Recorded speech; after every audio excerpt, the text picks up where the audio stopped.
Morning, everyone. Good morning, Rabbi. We're in Mishna Yevamos, Parak Gimel, chapter 13, Mishnah Gimel, Mishnah 3. Okay. Rebbe Lezer ben Yaakov Omer. Rebbe Lezer, the son of Yaakov, said, Kol akava shimino ish. Any time things are held back, so to speak, from the man's part, kilu hi ishtay. Then we consider the orphan girl who is married, according to rabbinic law, through her mother or brothers, as his wife. But any holdback, meaning any time the marriage ends, that's not from the man, then it's if it's not his wife. That means like this. So we're dealing here with the situation of the Ketana, the minor girl. She's an orphan. She doesn't have a father anymore to marry her off. The Rabbanan gave the power, the sages gave the power to her mother or to her older brother, her adult brothers, to marry her off. And as we've learned, when that happens, if she wants to end the marriage, she can do what's called mian. She could just say, I'm done, I don't want the marriage anymore, refusal, and the marriage is over. Okay. At the same time, if let's say the husband wants to end the marriage, what does he got to do? He's got to give her a get. He's got to give her a bill of divorce. It's got to go through the regular divorce, like any time a man divorces his wife. Rebbe Lezer ben Yaakov teaches us that depending on what happens as to how this marriage ends, that will make a very big difference in whether we ever consider her married to him or not. So therefore, if let's say she goes ahead and she does mian, she refuses, she ends the marriage. When that happens, we actually look at their marriage as if they were never married. What are the ramifications of that? We'll see very soon.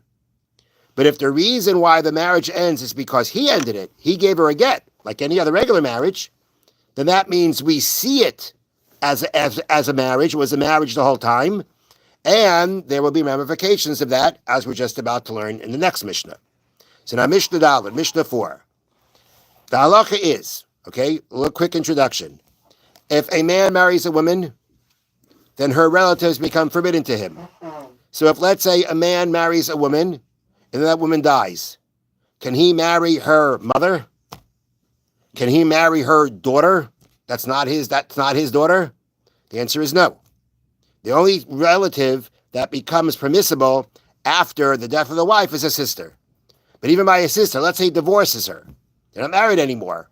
All the relatives, including the sister, are going to be forbidden. All the ones that are mentioned in the Arais, the forbidden marriages that come based on marriage, continue even after the marriage is ended. Now, however, if let's say somehow or another you look at their marriage that it really wasn't a marriage to begin with, they never really were married. If they never really were married, then those relatives don't become forbidden. So therefore, the Mishnah says like this: Hamama enes beish. If a woman refuses her husband, he is permitted to marry her relatives, and she is permitted to marry his relatives. Because again, when you're married, right, it goes both ways.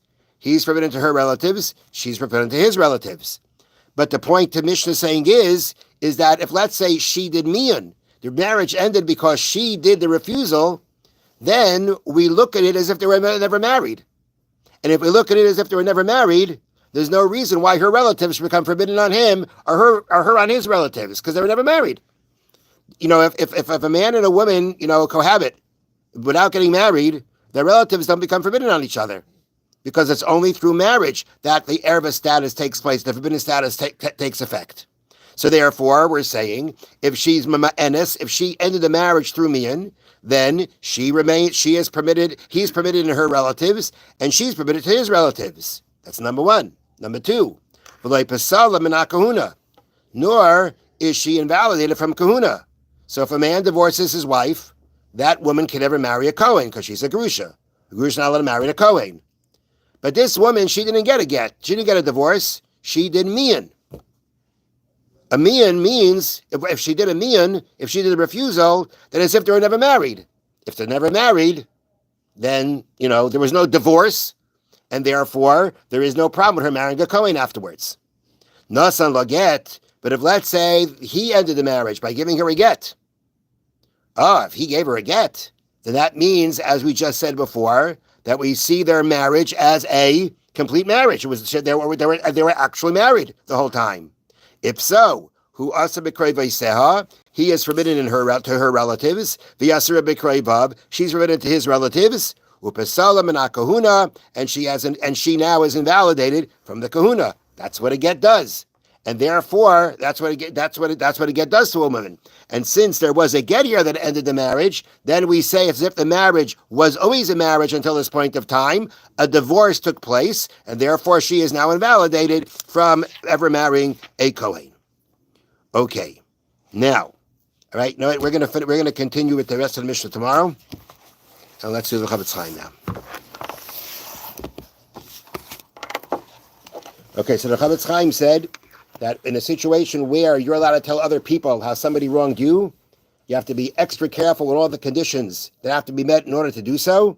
And he said, and therefore, because of the importance of them and the tendency to actually be more lenient with them if it's something personal, so he said, I'm going to now review those conditions. Prat Harishain, the first condition, he has to see it himself and hear it from others, meaning he has to know himself that person wronged him. Shagam shebemes hayaloi chezik binyanov. He realizes something happened. He doesn't know who did it. Miyaydeya b'hamazikai. How do you know he did it? If you're only relying that the damage was done, but that he did this damage to you because somebody else told you, that doesn't give you the right to go ahead now and act upon it, because of the fact that you yourself have to know it. Prat Hasheni, detail number 2. Don't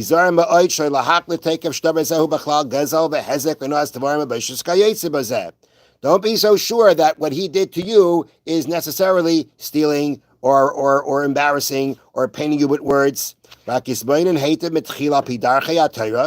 to contemplate based on the parameters of the Torah, if he's right, and to actually say, okay, the other guy, again, because it's so personal, is he actually a Goslin? Did he actually wrong you? It's very difficult he says, to illustrate this. Meaning,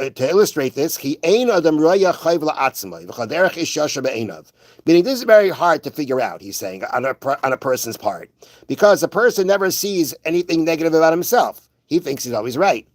And if it comes out that he stumbles, that he assumes the person wronged him, he really didn't, and he did so because he's so biased, because it's personal, then it comes out that he accused him of something wrong. It's more than just regular Lashon Hara, as we call Maitzi Shemra, spreading a bad name about someone. That's even more serious than speaking Lashon Hara.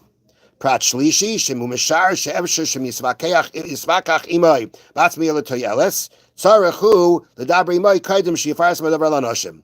The next condition is, if you can actually approach him directly and work it out with him without telling others, that's what you're obligated to do. All right, so we did today the first 3 of the conditions, and we'll continue tomorrow. Have a wonderful day. Thank you, Rabbi.